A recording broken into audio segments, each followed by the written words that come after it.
नमस्कार, आप देख रहे हैं पॉलिटिकल आइडिया। मैं हूं प्रदीप कुमार। मित्रों, आज चुनाव परिणाम आए हुए 3 दिन हो गए और हम जब इस चुनाव परिणाम की समीक्षा करते हैं तो पाते हैं कि बिहार विधानसभा चुनाव में जो एआईएमआईएम और असदुद्दीन ओवैसी की उपलब्धि रही है, उल्लेखनीय उपलब्धि रही है। उल्लेखनीय उपलब्धि मैं क्यों कह रहा हूं? इसलिए आप कहेंगे कि पिछली बार भी एआईएमआईएम 5 विधानसभा सीट पर चुनाव जीती थी, इस बार भी जीती है, तो खास क्या है? तो खास है, पिछली बार एनडीए की इतनी बड़ी लहर नहीं थी। पिछली बार आरजेडी को भी सीटें मिली थी, पिछली बार कांग्रेस को भी सीटें मिली थी। सीमांचल में ही कांग्रेस केवल कांग्रेस के 4 मुस्लिम उम्मीदवार चुनाव जीते थे। आरजेडी के भी एक मोहम्मद सऊद आलम बहादुरगंज से चुनाव जीते थे। लेकिन इस बार आरजेडी का सफाया हो गया सीमांचल से। क्योंकि आरजेडी की पहचान क्या है? आरजेडी की पहचान है एम जोड़ वाई, मतलब मुसलमान पहले, वाई बाद में। वाई तो बंटता भी है, बीजेपी को भी वोट देता है, लेकिन मुसलमान कहीं नहीं जाता था, केवल आरजेडी के साथ होता था, या फिर आरजेडी जिस दल को समर्थन दे उसी दल के साथ हुआ करता था मुसलमान। लेकिन लगातार 2 चुनाव से एआईएमआईएम के साथ मुसलमान, जहां मुसलमानों में यह क्षमता है कि मुसलमान अपने बलबूते पर चुनाव जीतने में सक्षम है, उन विधानसभा सीटों पर विशेष रूप से मुसलमानों का समर्थन आरजेडी को ना मिलकर मुसलमानों का समर्थन एआईएमआईएम को मिलना एक बड़ा संकेत निकल कर आ रहा है। और इस संकेत का प्रभाव बिहार से बाहर उत्तर प्रदेश, पश्चिम बंगाल जैसे राज्यों में, जहां अगले वर्ष की शुरुआत में ही चुनाव होना है। आपको पता है कि मई महीने में 5 राज्यों में देश में चुनाव होना है, पश्चिम बंगाल और असम। और ये 2 ऐसे राज्य हैं जहां पर कि मुसलमानों की आबादी अच्छी खासी है, 30% पश्चिम बंगाल, 35% लगभग असम में। और इन 2 राज्यों में जिन मुद्दों के आधार पर बिहार में असदुद्दीन ओवैसी ने चुनाव लड़ा, ये मुद्दे पश्चिम बंगाल, असम में तो प्रभावी हैं ही, साथ साथ ये प्रभाव डालेंगे उत्तर प्रदेश की राजनीति में भी।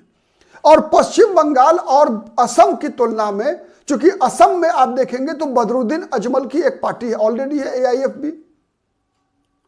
लेकिन उत्तर प्रदेश की राजनीति और बिहार की राजनीति में समानता है, एकदम समानता है। क्यों मुसलमान नाराज हैं तेजस्वी यादव से बिहार में? जिन कारणों से मुसलमान तेजस्वी यादव से नाराज हैं बिहार की राजनीति में, उन्हीं कारणों से अखिलेश यादव से भी नाराजगी है। लेकिन अखिलेश यादव के साथ रहना मुसलमानों की मजबूरी है, वैसी ही मजबूरी जैसे तेजस्वी यादव को वहां वोट डालना जहां उनके पास कोई विकल्प नहीं है, जहां उनके पास एआईएमआईएम को वोट देने का मतलब वोट बर्बाद करना होगा। और ऐसे 15 से 20 विधानसभा सीट बिहार में है।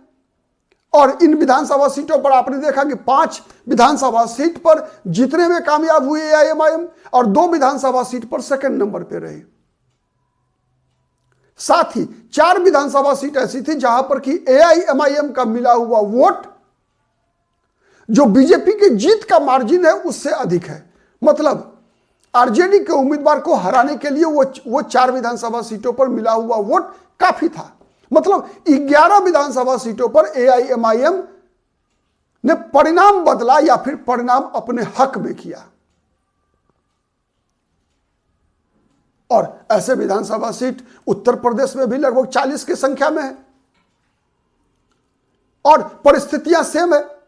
बिहार में भी जिस प्रकार से आरजेडी पर यह आरोप लगता है कि आरजेडी मुसलमानों से वोट तो लेती है लेकिन मुसलमानों को रिप्रेजेंटेशन नहीं देती, वही आरोप उत्तर प्रदेश में अखिलेश यादव पर भी लगता है कि अखिलेश यादव भी समाजवादी पार्टी में, जब समाजवादी पार्टी 400 विधानसभा सीटों पर चुनाव लड़ती है तो वहां की, बिहार में तो यादवों की संख्या 14% है, लेकिन उत्तर प्रदेश में यह तो 8% यादवों की संख्या है।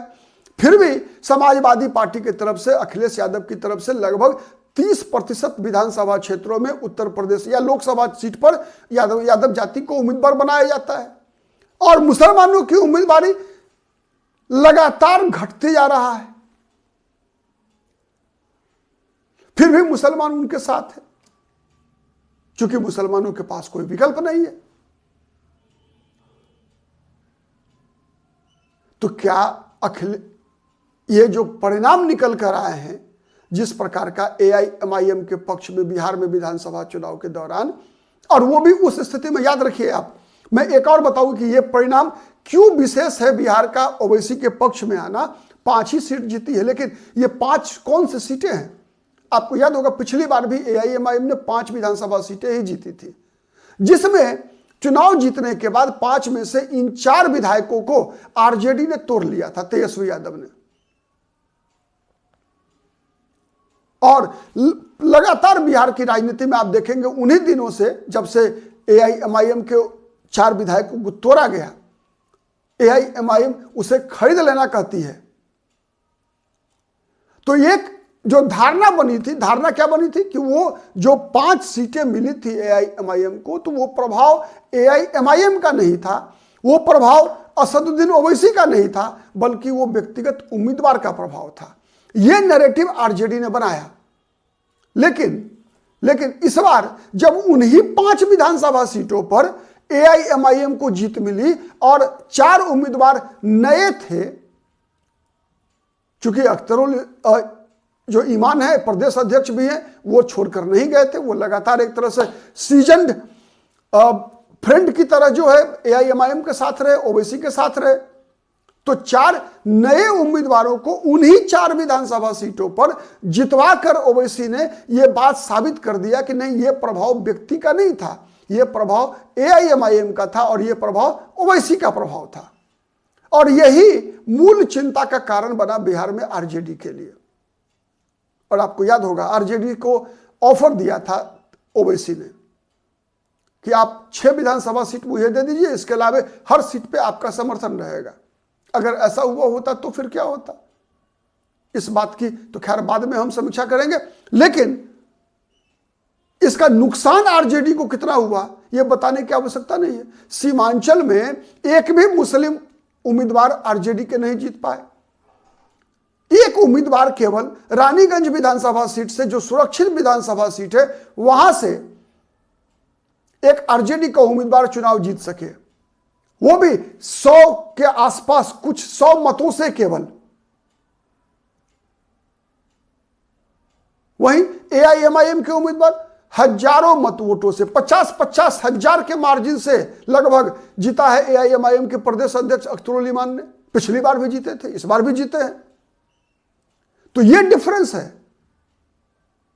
इसके अलावा एक भी सीट नहीं जीत पाई। कांग्रेस को तो गनीमत रहा कि 2 विधानसभा सीट किशनगंज और अररिया विधानसभा सीट पर जीत मिली, लेकिन आरजेडी का तो खाता नहीं खुला।